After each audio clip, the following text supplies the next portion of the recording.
What's going on, everybody? Thank you for tuning in to this week's episode of The Unbiased Hard Take. We have lots to talk about, lots to get into, a massive basketball show for you guys. Yes, NBA Finals are over. There's no football, no college sports, no professional sports. Only thing going on is the World Cup and MLB, and, we don't do that here. That's awful. That's like watching paint dry, so boring. But dark times are here. Not a lot going on, but the NBA draft has concluded. We're going to break down all the NBA draft, the lottery, as well as a couple second-round picks as well that I've noticed that I want to talk about. As well as NBA trades, Julius Randle's been traded. Nick Claxton's been traded. LaMelo Ball's been traded. And as everyone knows, Giannis is now a member of the Miami Heat. The Heat are back, baby. We are coming for the NBA championship. We will be winning the NBA championship within the next 2 to 3 years and bringing that trophy back to Miami, where it belongs, to Larry O'Brien, and one of the best organizations in the NBA and the best fan base, Heat culture, baby.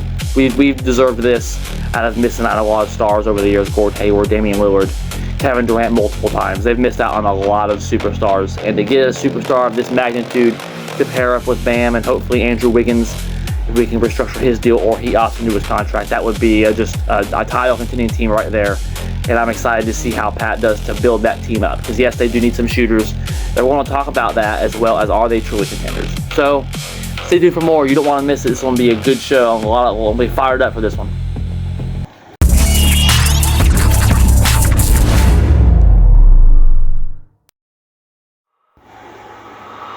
What's going on, everybody? Again, thank you for tuning in to this week's episode of The Unbiased Hard Take. Before we get into it, you guys already know, like us on Facebook. Again, a link to that is in the description down below. Yes, right there down below. Please check us out, like, subscribe on Facebook. We really appreciate the support from you guys. We have sports facts today. I'm dropping good, really surprising facts on there, as well as other takes. I put the whole NBA draft. Everyone who was drafted, we covered. We put everything down. We've been putting hot takes on there. I drop daily takes on there, multiple a day. So if you're looking for daily sports content on Facebook, if you're more into the reading format rather than video talk, if you're old school, you just want to check out more so read about sports, check out facts, things of that nature, you can go check us out on Facebook. Link is down below. But if you're more interested in videos here on YouTube, subscribe. Our recent short about LaMelo being traded to the Timberwolves covered over 1,000. We're into the K views.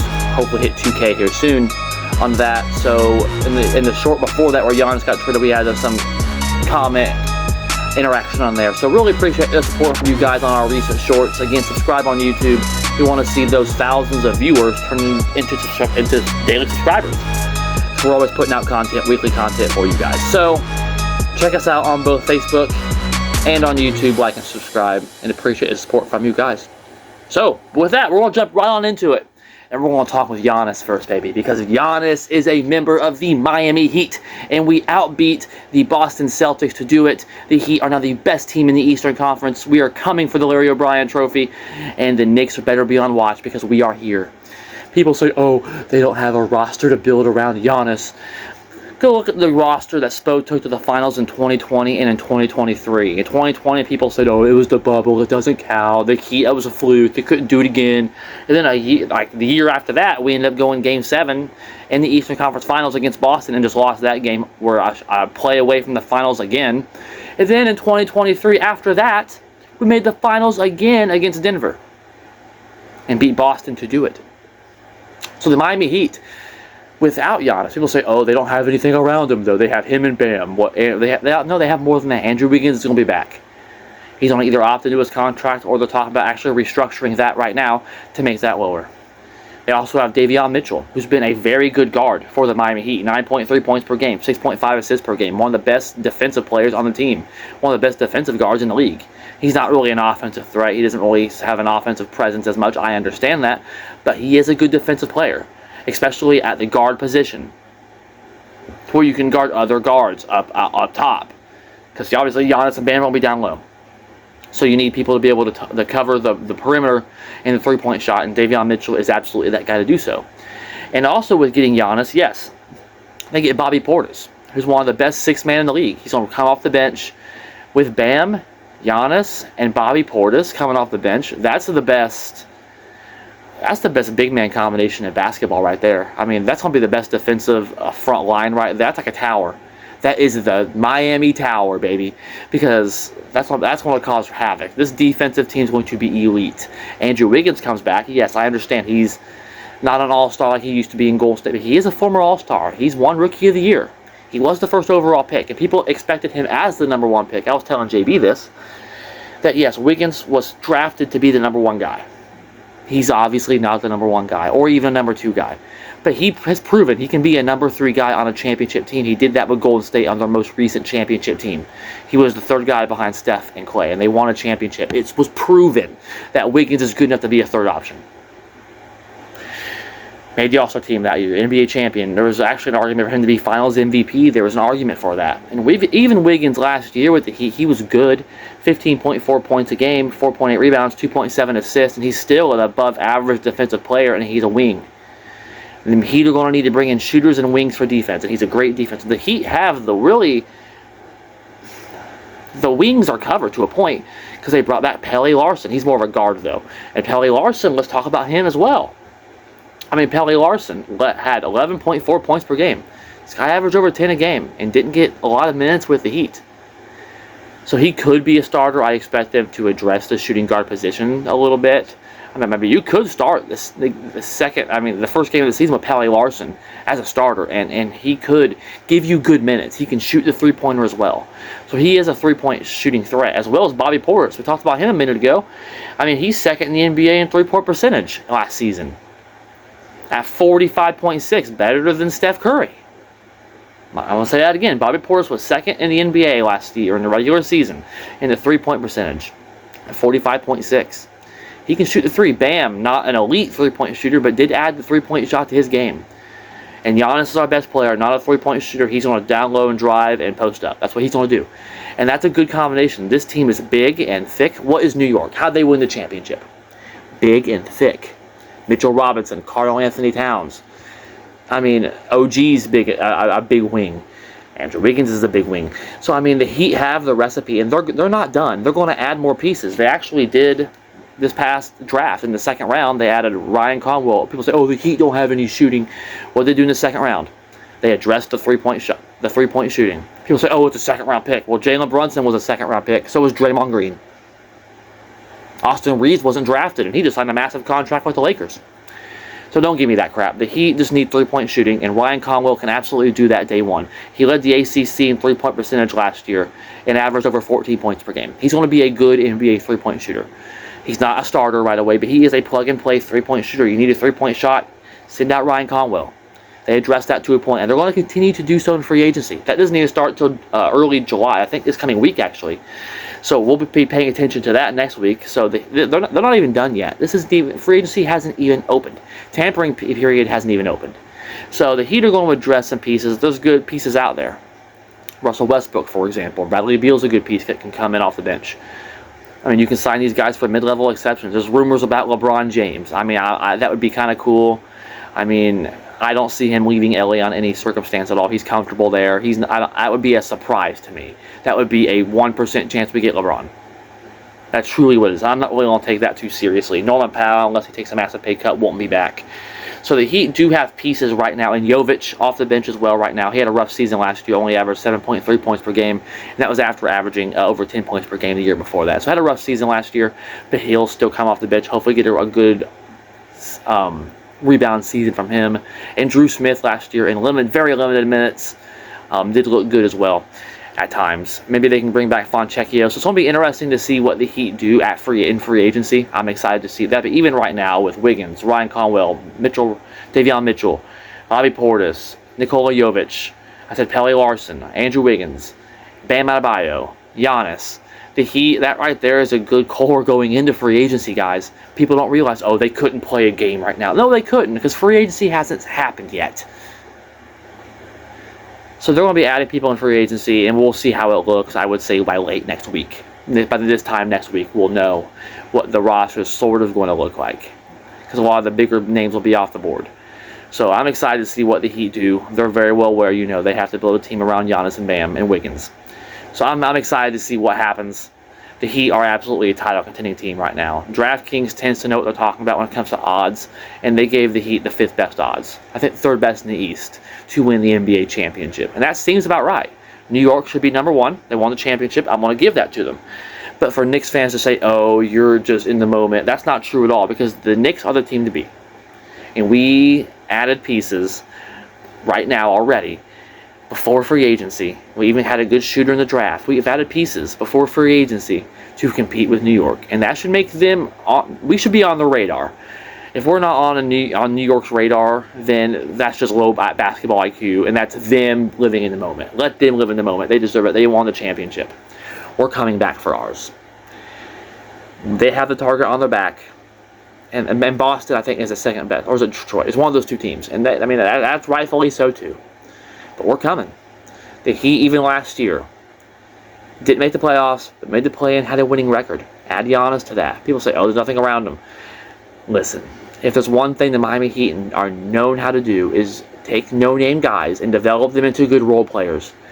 How do you think we got Giannis? We developed Hawkins Jr., Tyler Hero, Khalil Ware, Kasparis, Hakachonis, and it's funny, even Shannon Sharp butchered his name, so that just shows more low basketball IQ, can't talk today, by the mainstream sports media, so that's just that, but he showed good moments as a rookie last year, and they got a haul in draft capital from us, so they absolutely got worthy pieces for Giannis. The Bucks and Tyler Hero, it's a good piece to build around. Obviously, with how the NBA has now made the lottery to where the worst teams have actually worse odds, which is a good thing. I don't know the exact system, but the worse you do, the worse your odds are in the new draft lottery system, which feels better. I like that. So teams are going to want to compete, and that gives Milwaukee pieces to compete. Hawkins was 2nd in the 6th man of the year voting, probably plunges him into a starting spot. Khalil Ware, Spo didn't seem to like him anyway, but he's a good development piece. He had a good year last year. He has potential to be a good starter in the NBA for a long time.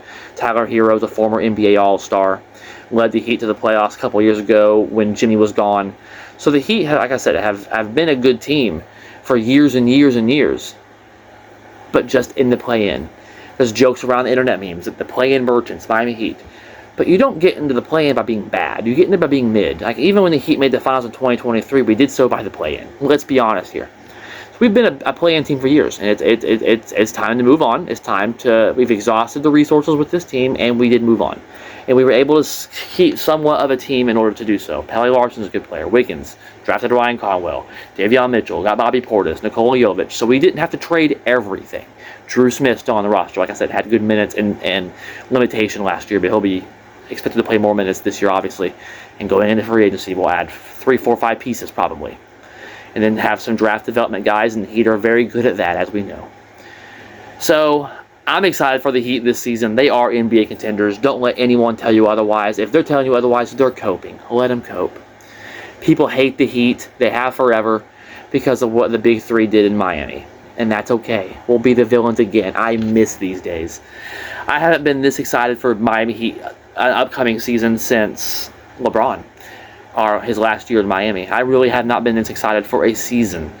I understand people say, oh, but you made the finals in 2020. Oh, but 2023, what do you mean?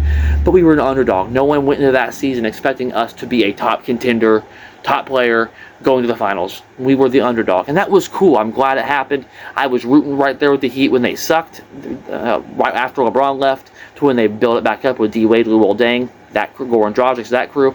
I've been a Heat fan in the bubble in 2020 when they made the finals, 2023, and last season when they missed the playoffs. I've been a Heat fan all the way through, and I always will be. In 2007 or 2008, that year when D-Wade got hurt, and we were absolutely abysmal, absolutely ass. I was a fan then. I'll always be a fan, but I haven't been this excited for an upcoming season since we had the Big Three and Ray Allen and that group. That was a fun group, and I'm excited to see what this group does. I might be more excited for Miami Heat basketball than I am Green Bay Packer football. That's a close one, but I'm very excited for Heat basketball.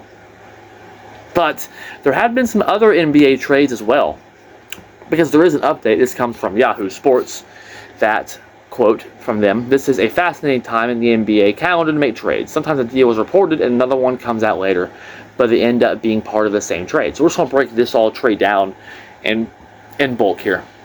because that is what is happening with the Minnesota Timberwolves in deals that were originally a 3-team trade with the Bulls, Nets, and a 2-team trade with the Hornets.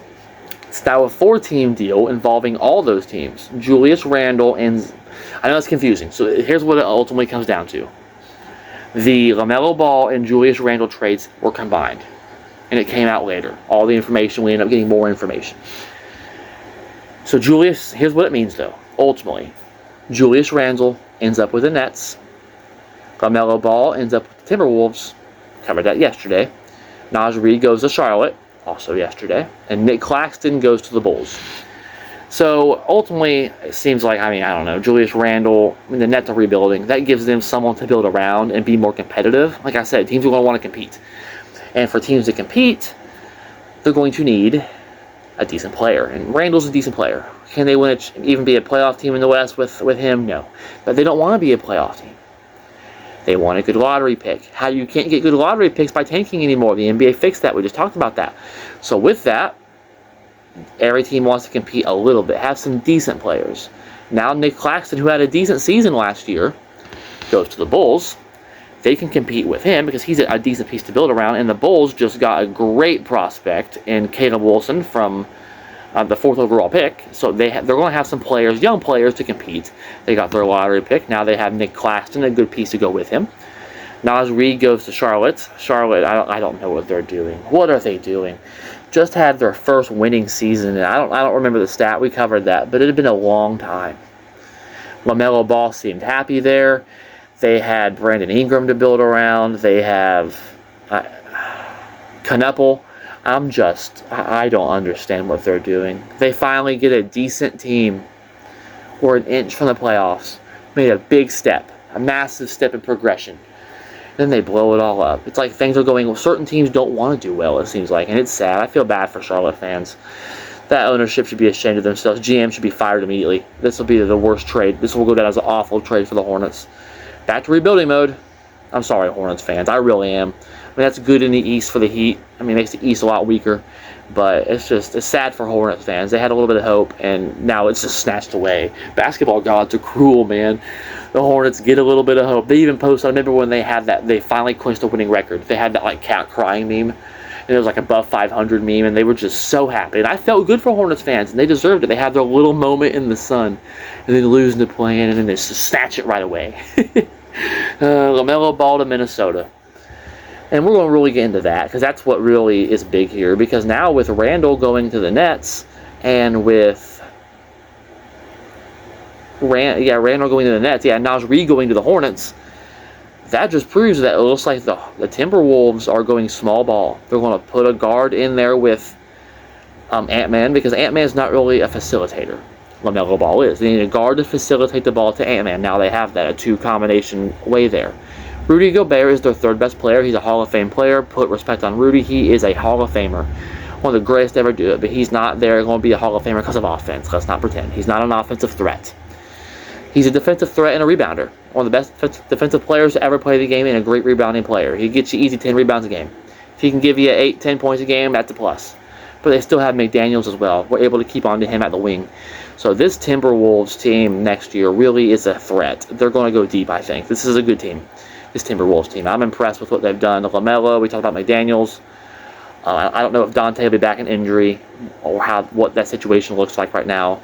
Why went out the ACL tear, probably miss all of this season. But either way, you got LaMelo, you got Ant-Man, now you got Gobert down low, McDaniels. Shore up that bench a little bit in free agency, and they're ready to go, baby. The Timberwolves are a real threat.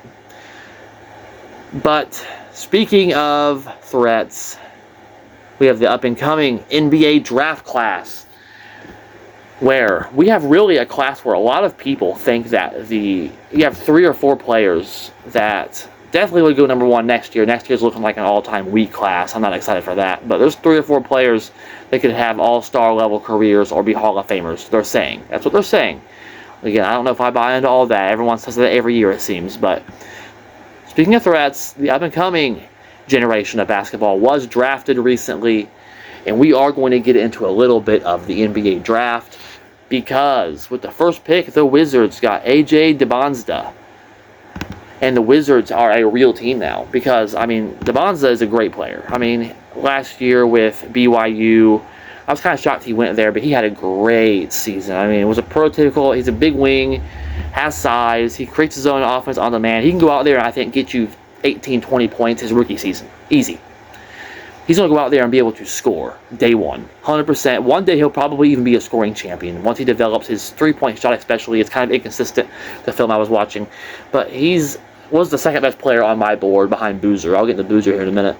But DeBonza is absolutely a franchise player. It's not a crime that he was taken over Boozer. We'll get into Peterson here in a minute. That's a crime.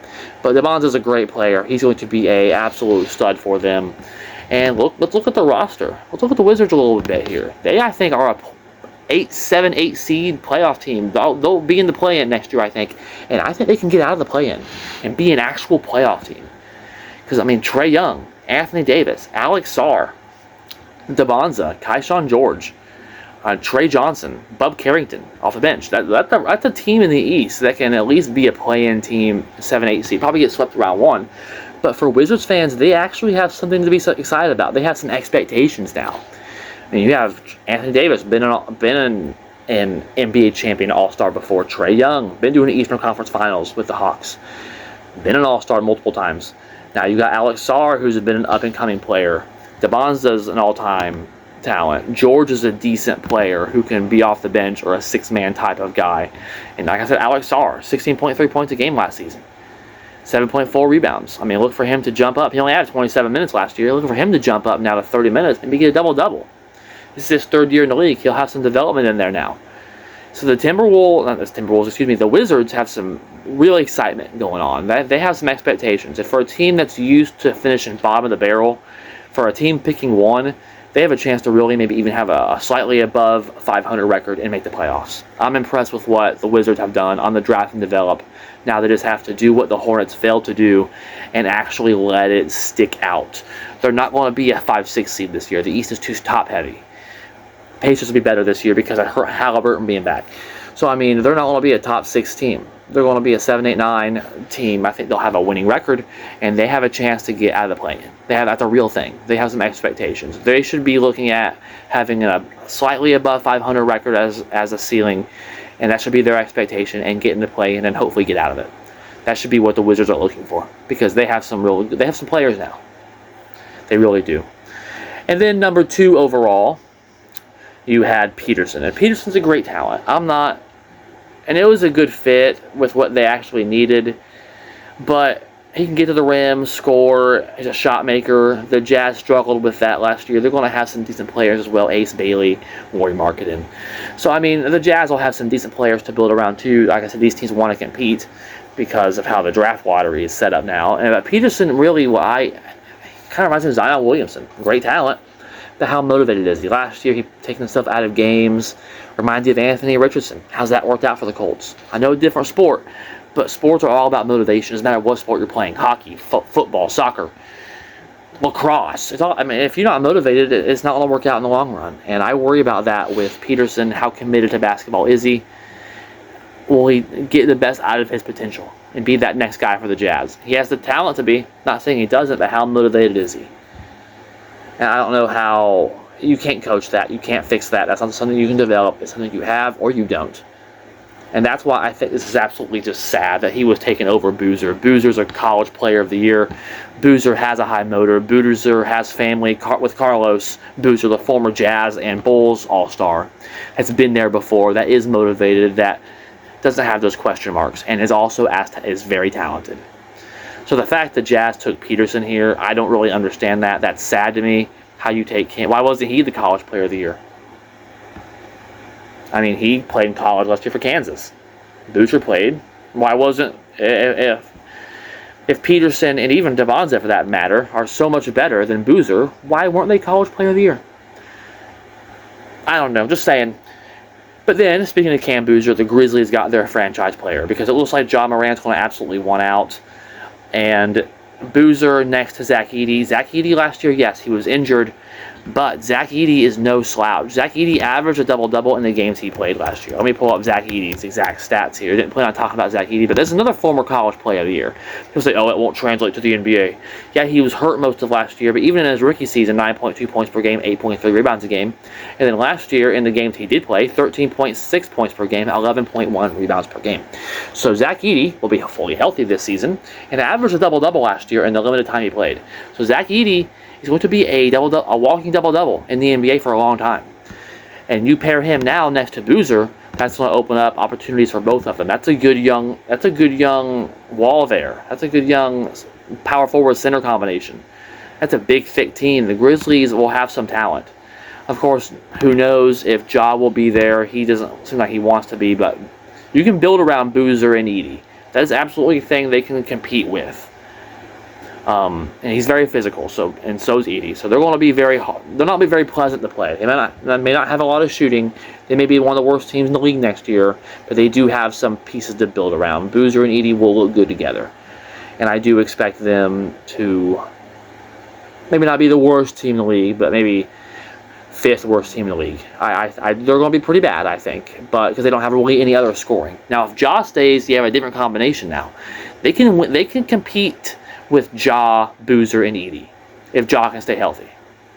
I mean, that's a real team. So let's see. I don't think Ja's going to want to stay, but if he ends up staying there on the off chance, they have a play-in opportunity team there in the West. That's real. They'll be a decent team. But if Ja's gone, they have at least, will be rough next year, but then they have some young pieces to build around with Boozer and Edey. So Edey's really the best player, in my opinion, in this draft. I just think Devonza got lucky and went to a team that already has two proven stars. And Alex Sarr, who's a good player the last couple of years as well. Then at number 4, you have Caleb Wilson for the Bulls. I mean, he's the fairly obvious choice there. The other 3 were off the board. He was really the next best player from Carolina. Very explosive athlete. So, I mean, he's a good player, but now they have Nick Claxton. But the Bulls aren't really going to be much of a threat. I do think he was the best player, but he does need some defensive polishing. He has a lot of room for progress. Like I said, he's more of a raw player. The other 3 are NBA ready now. Caleb Wilson's going to be more of a project. He'll go out there and average probably 14 points per game, but he won't go out there and be Rookie of the Year material. I think the top 3 with Boozer, Devonza, and Peterson have at least opportunities to be Rookie of the Year at that talent. Wilson, though, it's a great explosive, good motor, so he'll be a good player in the NBA, but he'll take some time to develop. Then the Clippers got Keaton Wagler. He's a one-and-done freshman point guard, and a good pair there. I think a good combination with Darius Garland. Kawhi's probably not going to be there. So I think that is a good combination for them. A decent pick, a good guard, one and done. Like I said, we'll take time to develop these guys. Don't expect the Clippers to be in title contending. And then the top 10, you have Mikal Brown with the Brooklyn Nets from Louisville. He's a naturally skilled player, a good guard who's athletic.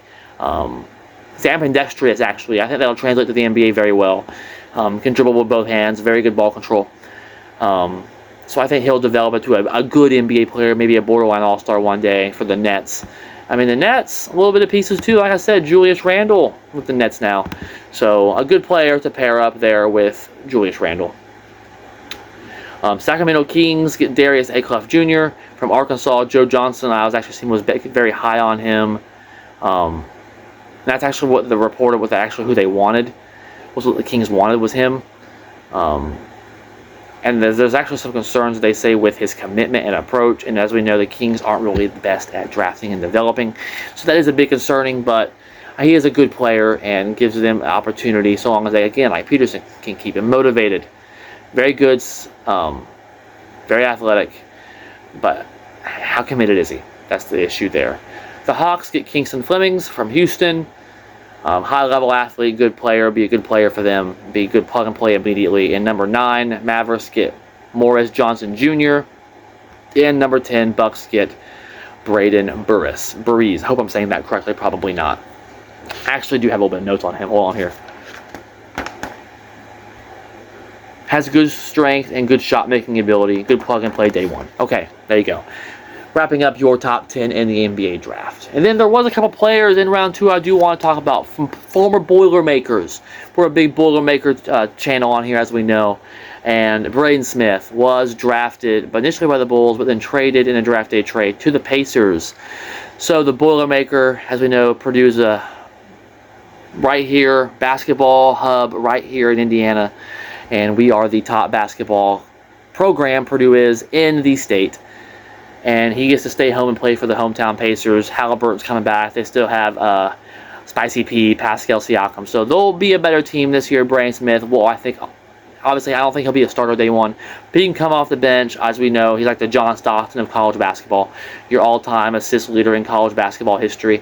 So he'll be a good floor general. I think he'll be a good bench player day one for the Pacers. He can give you a good 15, 19 minutes a game. Look for him to get you about 5-6 points a game, maybe even up to 6-7 assists a game. I think he's that type of player day one. He'll be a good bench player coming off the bench for the Pacers. So congratulations to him. Boiler up, baby. I plan on going to a Heat Pacer game next year, so hope to see Braden Smith in that Pacer uniform as well. Congratulations to him. Next step. Last year with the Boilermakers, he had 14.3 points per game, 8.8 assists per game. I don't think he'll ever be a Hall of Fame All-Star level player. I worry about his 5'10 frame. Kind of a smaller guy. But I think he'll be a good bench player for the Pacers for a long time. And hometown hero. Fans will love that. And then Trey Kaufman-Renn, drafted with the second to last pick in the draft. I thought he would go undrafted. Very drafted. I thought he'd get invited to a summer league, maybe sign with like a G League team, something like that, a team, and then go to the G League. And I think that's still obviously going to happen. But he was drafted second to last pick by the Minnesota Timberwolves. So the dynamic duo in Purdue was drafted. Kaufman-Renn last year with Purdue, 14.2 points per game, 8.3 rebounds per game. And this actually fits with Minnesota. He may have a chance to play for the G League team and have some NBA moments in their call-ups for the Timberwolves as well, because they're going to need some size. They lost, as we know, Julius Randle and Naz Reid. So they're going to need some size beside Rudy Gobert. He's drafted and developed. I think he'll play for their G League team right away. And what is their G League team? Let's see here. I'm interested to see that. No, the Indiana has it's not the Mad Ants anymore. It's like the Boom now. Timberwolves had a cousin actually played for the Mad Ants back in the day. So Timberwolves G League.